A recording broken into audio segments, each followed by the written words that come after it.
কি দেখালেন এনরিক মাত্র একটি ম্যাচে শুরুর একাদশে চান্স পেয়ে যা দেখিয়ে দিয়েছে এনরিক তা হয়তো কখনোই বলতে পারবে না জাবি আলোনসো। হ্যাঁ দর্শক, রিয়াল মাদ্রিদের ম্যাচে মাঠে নেমে রাজকীয় পারফরমেন্স করেছে এনরিক। তাই আজকের এই ভিডিওতে এনরিকের পারফরমেন্স নিয়ে আলোচনা করছি, যে পারফরমেন্স দেখলে আপনিও অবাক হবেন। এই পারফরমেন্স দেখলেই আপনার মনে প্রশ্ন আসবে কিভাবে এই তারকা বেঞ্চে তাকে তো প্রতিদিনই শুরুর একাদশে রাখা উচিত, এবং এটি প্রমাণ করার সুযোগ পেয়ে এনরিক করে দেখিয়েছেন।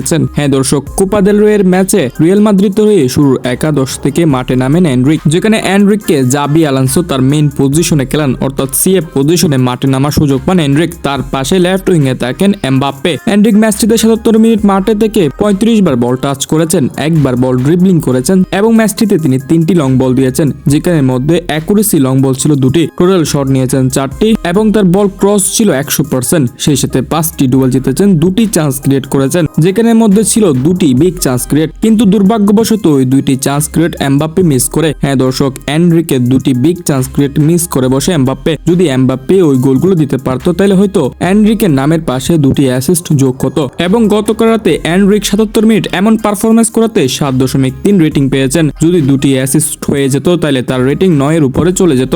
বাট এনরিকের যে বিষয়গুলো চোখে লাগার মতো ছিল সেগুলো হলো তার বল বিল্ড আপ এবং রান মেক, সেই সাথে তার ক্রস। হ্যাঁ দর্শক, এনরিক গতকাল রাতে যে ক্রস গুলো দিয়েছেন সত্যি এগুলো দেখার মতো ছিল। এমবাপ্পের কাছে বলগুলো এমন ভাবে গিয়েছে যেন একজন ওয়ার্ল্ড ক্লাস মিডফিল্ডার বলগুলো দিয়েছে। সত্যি এনরিক এমন ভাবে ক্রস গুলো ক্রিয়েট করেছে। তবুও কেন জানি না বারবার এনরিক অবহেলিত হচ্ছে রিয়াল মাদ্রিদে, কিন্তু তার মাঝে এখনো প্রতিভা আছে, সেই প্রতিভাকে আলোকিত করতে পারছে না গেম টাইমের অভাবে।